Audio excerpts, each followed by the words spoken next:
अच्छा जी, आज हम बात करेंगे राजा बैंक्स की कि क्या राजा बैंक एक लेजिट ट्रेडर है या नहीं है? क्योंकि जब से वो इस घोंचू की पॉडकास्ट के अंदर आया, तब से मुझे काफ़ी क्यूरी आ रही थी कि राजा बैंक के बारे में बताएँ कि क्या वो जेन्युइन ट्रेडर है या नहीं है? अच्छा, राजा बैंक पर जाने से पहले मैं आपको थोड़ा-सा एक बैकग्राउंड बता दूँ राजा बैंक का, कि उसका जो मेंटर है ना, टेड, टेड एक नोन स्कैमर है। तो जिसका मेंटर ही स्कैमर है, वो खुद क्या होगा? जो टेड था उसने अपने ही ब्रोकर के अंदर रग पुल किया था। यानी कि तमाम इन्वेस्टर्स का पैसा वो अपने ब्रोकर पर खुद ट्रेड कर रहा था और इवेंचुअली उसने शो कराया उसने सब कुछ लूज कर दिया। अब आ जाते हैं राजा बैंक्स के ऊपर। राजा बैंक की आपने आज तक कोई एक भी ऐसी वीडियो नहीं देखी होगी जहां पर वो किसी और ब्रोकर के अंदर ट्रेड कर रहा हो। आपने हमेशा उसको डोमिनियन मार्केट्स के अंदर ट्रेड करते हुए देखा होगा। डोमिनियन मार्केट्स जो है वो राजा बैंक्स का अपना ही ब्रोकर है और ये ईस्ट कोस्ट ऑफ अफ्रीका के अंदर किसी आइलैंड के अंदर इसने रजिस्टर कराया हुआ है। यानी कि इसके ऊपर कोई भी रेगुलेशन जो है वो एप्लीकेबल नहीं है और अगर रेगुलेशन एप्लीकेबल होती तो राजा बैंक्स जेल के अंदर होता। उसकी वजह यह है कि कोई भी ब्रोकर का ऑनर या इवन ब्रोकर का एम्प्लॉय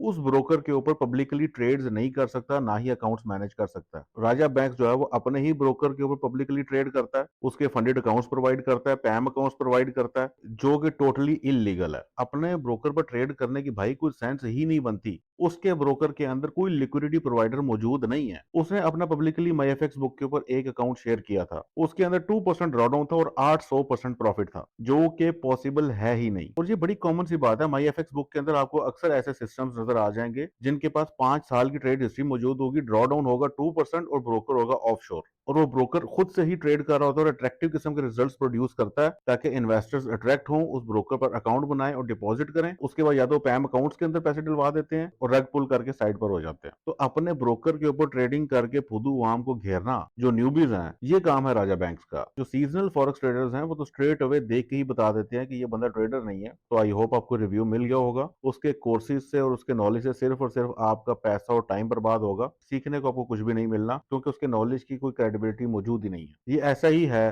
कि क्रिकेट ग्राउंड भी आपका है, अंपायर भी आपके हैं और इवन अपोजिशन की टीम भी आपकी है, और आप छक्के मार के खुश हो रहे हो कि देखो मैं कितना बड़ा प्लेयर हूँ, और आप एक एक्सपेंसिव किस्म की टिकट वहां में बेचना शुरू कर दो। सेम टू सेम यही काम राजा बैंक्स कर रहा है, अपने ही ब्रोकर के ऊपर ट्रेड करता है और इवन अपने ब्रोकर के ऊपर भी वो एक long term trade history develop नहीं कर पाया। उसकी वजह ये थी कि अवाम का बैकलैश बहुत ज्यादा आ रहा था, क्योंकि वो सारी की सारी ट्रेड हिस्ट्री मैनिपुलेटेड थी। इवन लाइव स्ट्रीमिंग के अंदर जब वो ट्रेड कर रहा होता था, लोगों ने कॉल आउट करना शुरू कर दिया था कि भाई ये तेरी ट्रेड प्रॉफिट के अंदर हिट हो रही है और हमारा इधर लॉस ठोक रहा है। तो इस वजह से उसने अपने ट्रैक रिकॉर्ड शो करना खत्म कर दिए। तो अभी उसकी टारगेट मार्केट जो है वो न्यूबीज हैं, जो कि बड़े बड़े प्रॉफिट्स देख के इंप्रेस हो जाते हैं। उन बेचारों को क्या पता कि ये ब्रोकर इसी का ही है जिसके ऊपर ये बड़े बड़े प्रॉफिट शो करा रहा है, बड़ी बड़ी इक्विटीज शो करवा रहा है। तो आई होप आपको काफी क्लैरिटी मिल गई होगी रिगार्डिंग राजा बैंक्स। मिलता हूँ नेक्स्ट वीडियो में, तब तक के लिए अल्लाह हाफिज।